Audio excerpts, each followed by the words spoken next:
السلام علیکم editor and listeners, Urdu novels library میں آپ کا ڈھیر سارا ویلکم۔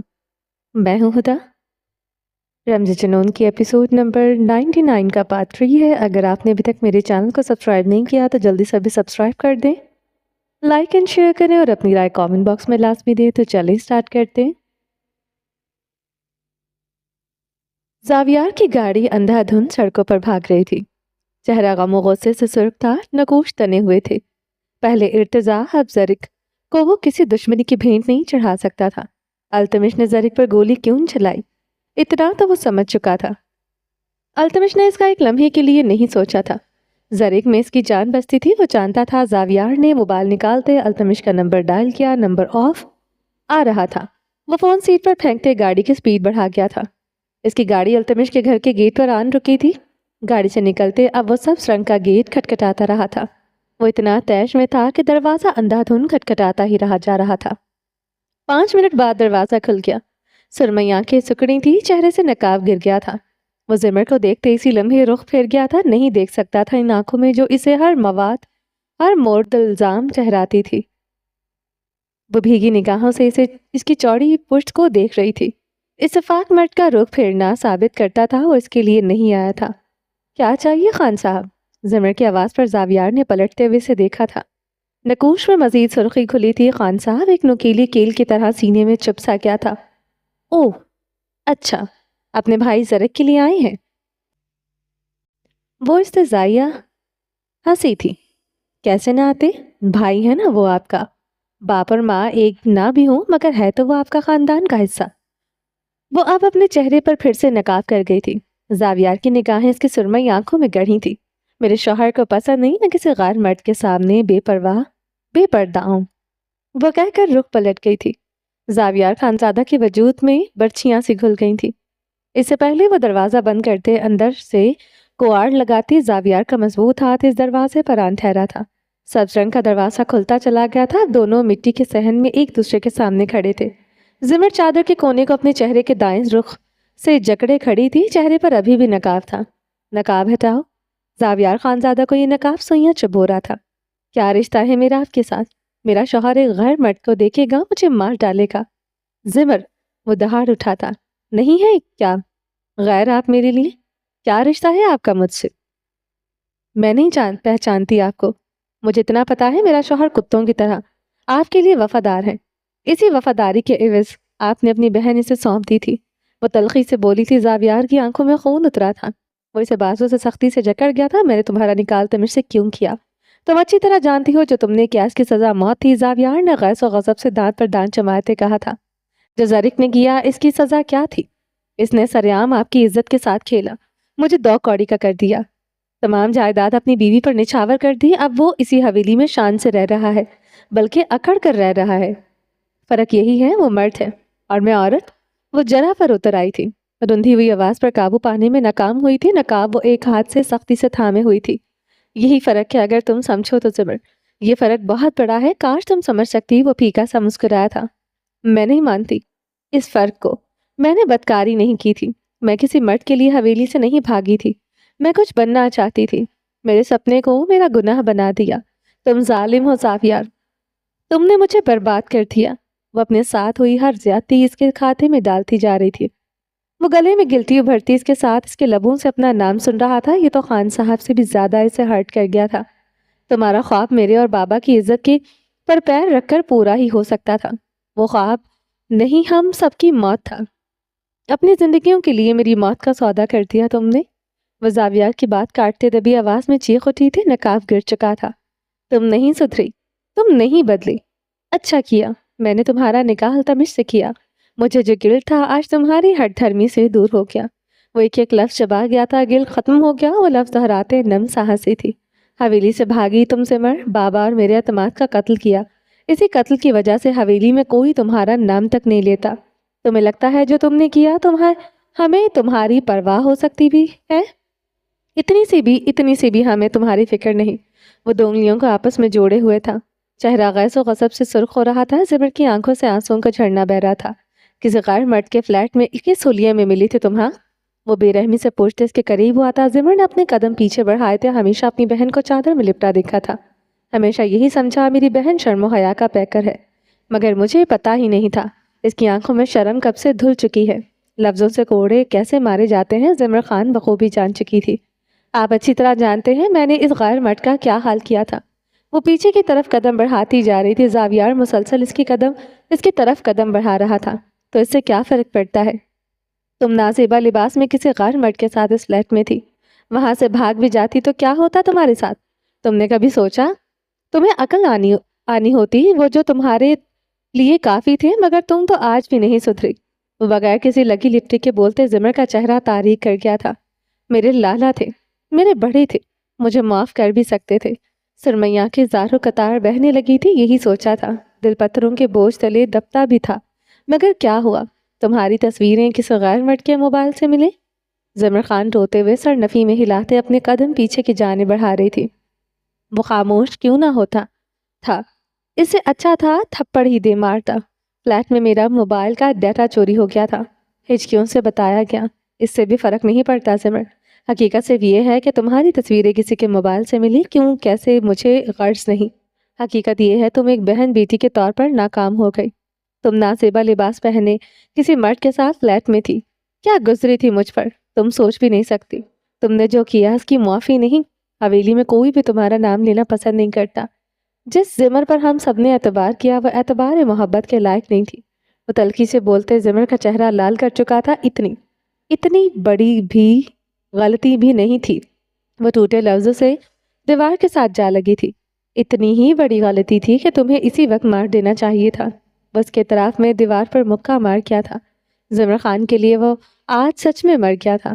وہ بھیگی آنکھوں سے اسے دیکھتی جا رہی تھی۔ زمر خان اپنی چکراتی زندگی اس کے دائرے پر کھڑی تھی، جہاں سے اپنی غلطی نظر نہ آتی تھی۔ وہ اپنی ہر غلطی، ہر قصوروار کا ذمہ دار زاویار کو ٹھہرا چکی تھی۔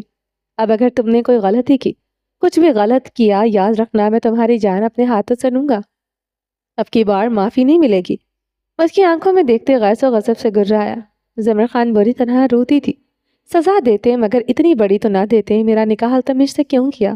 میرے ہی نوکر سے میرا نکاح کر دیا، میرے ہی گارڈ سے جسے میں نے کچھ نہیں سمجھتی تھی۔ اتنی بڑی سزا کیوں دی؟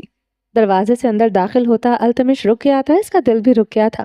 سرمئی آنکھوں والی عورت جب جب بولتی تھی اس کے دل کی مخیخیں گڑ جاتی تھی۔ وہ دروازے کے باہر ساتھ والی دیوار سے ٹیک لگا گیا تھا۔ سر سبز پہاڑ دل پر گرتے محسوس ہوئے تھے۔ اپنے جیسے کسی سردار سے بھی تو میرا نکاح کر سکتے تھے، عزت سے بھی تو مجھے رخصت کر سکتے تھے۔ وہ دل پر ہاتھ رکھتے نم تھا مسکرایا تھا۔ یہ پہاڑ واقعی میں اب اس پر دھڑا دھڑ گر رہے تھے۔ جواب دیں لالا، اتنی بڑی سزا کیوں؟ اپنی ہی بہن کے ساتھ اتنا ظالمانہ سلوک کیوں؟ وہ روتے ہوئے سوال کر رہی تھی۔ التمش کے سماعت چکنا ہوئی رواں رواں سماعت بن گیا۔ وہ اس انسان کا جواب سننا چاہتا تھا جسے وہ اس عورت کے بعد سب سے زیادہ چاہتا تھا۔ مجھ سے غلطی ہوئی، میں جانتا ہوں، میں اس بات پر دونوں پچھتایا ہوں۔ زاویار کے لفظ سنتے التمش ٹیک چھوڑ کر سیدھا ہوا، سینہ ہاتھ سے مسئلہ خاموشی سے آگے بڑھنے لگا۔ مزید سننے کی سکت نہ رہی۔ وہ اپنی گاڑی کے بونٹ میں آن بیٹھا تھا، گردن جھکا لی۔ اگر وہ نظر اٹھا کر دیکھ لیتا تو اس مرد کی آنکھوں میں ٹہرا پانی دیکھتے، پہاڑ بھی رو پڑتے۔ درد یہ کیوں جھولی میں آئے، قسمت نے یہ دن کیوں پائے، اشک جو آنکھوں میں آئے، میری خطا کوئی مجھ کو بتائے۔ اس نے گردن اٹھا لی تھی اور پہاڑ رو پڑے تھے۔ پتھروں اور کچے مکان کے صحن میں کھڑی زمر خان ہچکیوں سے روتے اپنے سوالوں کا جواب مانگ رہی تھی۔ مگر اب مجھے احساس ہوتا ہے وہی تمہارے لیے سب سے بہتر ہے۔ تم جیسی خودسر لڑکی کو وہی سنبھال سکتا ہے، زاویار خانزادہ سرد لہجے میں کہتے دروازے کی طرف بڑھا تھا۔ یوں کہیں مجھ جیسی لڑکی کو التمش جیسا مرد ہی پٹا ڈال سکتا ہے۔ زمر کے لفظوں پر زاویار کے قدم رکے تھے، بھووں کے بیچ گہری شکنان گر ٹھہری تھی۔ وہ رخ پلٹے زمر کو تیوری چڑھائے سرخ آنکھوں سے دیکھنے لگا تھا۔ پتا تھا آپ کو وہ آپ کا غلام ہے۔ مجھے التمش کے ساتھ نکاح کرنے پر آپ کی غرض تھی لالا۔ وہ 2 قدم چلتے زاویار کے قریب آئی تھی۔ کیا غرض تھی میری؟ ضبط سے پوچھا۔ کسی سردار کی بیوی بناتے وہ آپ کے مقابل کھڑا ہونے کی طاقت رکھتا، میرا حصہ دینا پڑتا، زمینوں کے لالچ میں میرا نکاح اس سے کر دیا جو آپ کا کتا ہے۔ بکواس بند کرو، شوہر ہے وہ تمہارا۔ زاویار غراتے ہوئے سے شانوں سے جکڑ گیا تھا۔ اگر وہ زمر خان کا شوہر ہوتا تو وہ آپ کے مقابل کھڑا ہونے کی طاقت رکھتا، مگر اسے تو آپ کے تلوے چاٹنے کے علاوہ کوئی کام نہیں۔ زاویار کے ضبط کا پیمانہ چھلک پڑا تھا۔ وہ اسے بازوں سے جکڑے کمرے کی طرف بڑھا۔ زمر خان خود کو چھڑوانے کی کوشش میں ہلکان ہوئی تھی۔ وہ زمر خان کی مزاحمت پر اسے گھسیٹے ہوئے لے کر گیا تھا۔ کمرے میں لے جاتے زمر خان کو بے دردی سے زمین پر دھکیلا۔ وہ چارپائی کے پاس زمین پر اوندھے منہ گری تھی۔ زاویار دروازہ بند کرتے زمر کی طرف بڑھا۔ خبردار، مجھ پر ہاتھ اٹھایا۔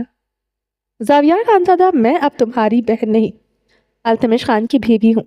وہ گارڈ ہوگا تمہارا، مگر اسے پتا چلا کہ تم نے اس کی بیوی کو ہاتھ بھی لگایا ہے، وہ گولیاں مار دے گا تمہیں۔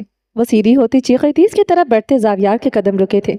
وہ زمین پر بیٹھی اپنی سرخ آنکھیں اس پر گاڑے ہوئے تھی۔ زاویار آہستگی سے چلتا اس کے قریب پنجوں کے بل بیٹھا۔ جس انسان کو ابھی کچھ دیر پہلے تم کتا کہہ رہی تھی، اب اس کے ہی ڈراوے دے سردار زاویار کو دے رہی ہو؟ وہ اسے خون اتری نگاہوں سے گھورتے کہہ رہا تھا، اس کا مقام تم خود ہی پہچانتی ہو، ورنہ اس کی دھمکی مجھے تو کم از کم بالکل نہ دیتی۔ وہ زاویار کی بات پر گھٹنے سمیٹتے بیٹھی تھی، نگاہیں زاویار پر ہی ٹکی تھی۔ اگر تمہیں لگتا ہے یہ سب میں نے زمینوں کے لالچ میں کیا تو لگتا رہے، میں تمہیں کبھی اس بات کی وضاحت نہیں دوں گا۔ زندہ رہنی چاہتی ہو تو تمہیں التمش کے ساتھ ہی رہنا پڑے گا۔ جانتی ہوں سردار زاویار ظالم ہی نہیں، لالچی بھی ہے۔ وہ اپنے گھٹنے سمیٹتے سینے سے لگا گئی تھی۔ تم نے جو کیا وہی پایا زمر، مگر سارے قصور میرے کھاتے میں ہی ڈال دیے۔ زاویار تپش زدہ مسکرایا تھا۔ معاف کر سکتے تھے، چھوٹی بہن تھی میں، تمہاری رایا نہیں تھی۔ وہ اپنی بات سے پیچھے ہٹنے کو تیار نہ تھی۔ اس کا گناہ گار صرف زاویار تھا۔ وہ تا قیامت تک اسے معاف نہیں کر سکتی تھی۔ ہر انسان اپنے لیے صحیح ہوتا ہے۔ تم صحیح ہو کیونکہ تم ایسا سمجھتی ہو، میں بھی صحیح ہوں کیونکہ میں ایسا سمجھتا ہوں۔ ایک گناہ تم نے کیا اور ایک غلطی میں نے کی، حساب پھر بھی برابر نہیں ہوا۔ تمہارا گناہ تھا اور میری غلطی۔ وہ بات مکمل کرتے کھڑا ہوا تھا۔ بھائی ایسے نہیں ہوتے۔ زمر کی بات پر دل پر پیر پڑا تھا۔ وہ اس کی طرف سے رخ پلٹ گیا تھا۔ بہنیں بھی ایسی نہیں ہوتی۔ جواب ایسا تھا کہ زمر خان کی ہچکیوں سے مٹی اور پتھر کی دیواریں لرزنے لگی تھی۔ کمرے میں اب ہچکیوں کے علاوہ مکمل خاموشی تھی۔ سردار زاویار شل سا کھڑا تھا۔ زمر کی ہچکیاں سے تڑپا رہی تھی۔ میں یہ ڈیزرو نہیں کرتی تھی، وہ روتے ہوئے بولی۔ تم یہی ڈیزرو کرتی ہو؟ وہ پلٹے بغیر بولا تھا۔ اس کمرے کو دیکھو، اس گھر کو دیکھو، بتاؤ کیا آلیان خان کی بیٹی اس گھر میں رہنے کے لائق ہے؟ نہیں ہے۔ زاویار نے نم نگاہوں سے اس کمرے کو دیکھا، مگر آلیان خان کی بیٹی اور زاویار کی بہن تو اسی دن مر چکی تھی جس دن وہ حویلی سے بھاگی تھی۔ دل پر ہاتھ رکھتے کہا اور کمرے سے نکل آیا۔ اللہ کرے تم مر جاؤ زاویار، تمہاری موت پر میں ایک آنسو نہیں بہاؤں گی۔ دروازے کے باہر زاویار کے قدم رک گئے تھے۔ وہ دیوار سے ٹیک لگائے دل پر ہاتھ رکھ گیا تھا۔ پوری سلطنت جیسے اس کی تھی، مگر ایسا لگتا تھا کوئی اس کا نہ تھا۔ ایسا بھی اس نے کرنے دیا تھا جو ہر کوئی بد دعاؤں پر اتر آتا تھا۔ وہ باہر کھڑا شل ہوتے وجود کے ساتھ سوچ رہا تھا۔ زمر خان کے سر پر ہاتھ رکھتا وہ تو ایک لمحہ التمش کے ساتھ نہ رہتی۔ اسے آج بھی احساس نہ تھا جو اس نے کیا تھا۔ زاویار کے نزدیک وہ سزا کی حقدار تھی، وہ سزا دینے پر برحق تھا۔ زمر خان یہی ڈیزرو کرتی تھی۔ آنکھوں میں وہی صفاقی اتری جو اس کی شخصیت کا حصہ تھی۔ اس نے گردن میں شال چھٹکی تھی اور تیز تیز قدموں سے باہر نکل آیا تھا۔ باہر آتے اس کے قدم رکے تھے۔ التمش اپنی گاڑی کے بونٹ پر بیٹھے پسٹل انگلی پر گھما رہا تھا۔ اس نے مسکراتے ہوئے زاویار کو دیکھا۔ زاویار کی آنکھوں کی سرخی پر ٹھہرا تھا۔ وہ بونٹ سے اترتے زاویار کے قریب آیا۔ آج سردار زاویار میرے غریب خانے پر آیا، خیریت ہے؟ میں کیا دے سکتا ہوں آپ کو؟ وہ اس کی آنکھوں میں دیکھتے پوچھ رہا تھا۔ زاویار اسے خاموشی سے دیکھتا رہا۔ وہ سب کچھ سن چکا تھا، وہ سب سمجھ چکا تھا۔ میرے گھر میں قیمتی صرف میری عورت ہے۔ افسوس اب وہ میں آپ کو واپس نہیں دے سکتا۔ آپ جتنا مرضی پچھتا لیں، اسے مجھ سے چھیننے کے لیے مجھے مارنا پڑے گا۔ التمش نے پسٹل کی نال اپنے سینے پر رکھی۔ آپ نے غلط فیصلہ کیا، مگر میرے لیے وہ فیصلہ ٹھیک تھا، کیونکہ زمر خان میری ہی تھی اور ہمیشہ میری ہی رہے گی۔ میں صرف اس کا گارڈ نہیں، عاشق بھی تھا۔ اس انکشاف پر زاویار ساکت ہوا، خون رگوں میں سکڑا۔ وہ بے یقینی سے اسے دیکھ گیا۔ التمش ہنستے ہوئے گاڑی کے بونٹ کے ساتھ ٹیک لگا گیا تھا۔ ایسے ہی نہیں دن رات آپ کا کتا بنا رہتا تھا۔ عورت چیز ہی ایسی ہے، گھٹنوں کے بل آنے پر مجبور کر دیتی ہے۔ وہ ہنستے ہوئے بونٹ پر پھر سے چڑھ کر بیٹھ گیا تھا، پسٹل انگلیوں میں گھماتے زاویار کو دیکھنے لگا۔ مجھے دھوکا دیا۔ زاویار التمش کی طرف بڑھتے اس کی گردن پر اپنا ہاتھ رکھتے دباؤ بڑھانے لگا۔ ہاتھ میرے پاس بھی ہے خانہ، مگر یہ ہاتھ کبھی آپ پر اٹھے گا نہیں۔ وہ زاویار کا ہاتھ اپنی گردن سے ہٹانے لگا۔ زاویار اس کی گردن کو دبوچے ہی جا رہا تھا۔ میری وفاداری کو آپ دونوں بہن بھائی کتے سے مشروط کرتے ہیں۔ میں نے آپ کو چھوڑ دیا، آپ کو دنیا چھوڑنی پڑے گی۔ اتنے دوست نہیں جتنے دشمن ہیں آپ کے۔ وہ زاویار کے بازو کو ایک ہاتھ سے جکڑے خود کو چھڑواتے ہوئے بولا۔ چہرہ سرخ ہو گیا۔ زاویار اتنی زور سے اس کا گلا دبا رہا تھا۔ مجھے تمہارا ساتھ چاہیے بھی نہیں۔ تمہاری وفاداری پر تمہارے لفظوں نے پانی پھیر دیا۔ تمہیں اپنے خان سے کبھی محبت تھی ہی نہیں۔ بات مت کرو تم وفادار دوستی کی۔ زاویار اسے چھوڑتے ہی پیچھے ہوا تھا۔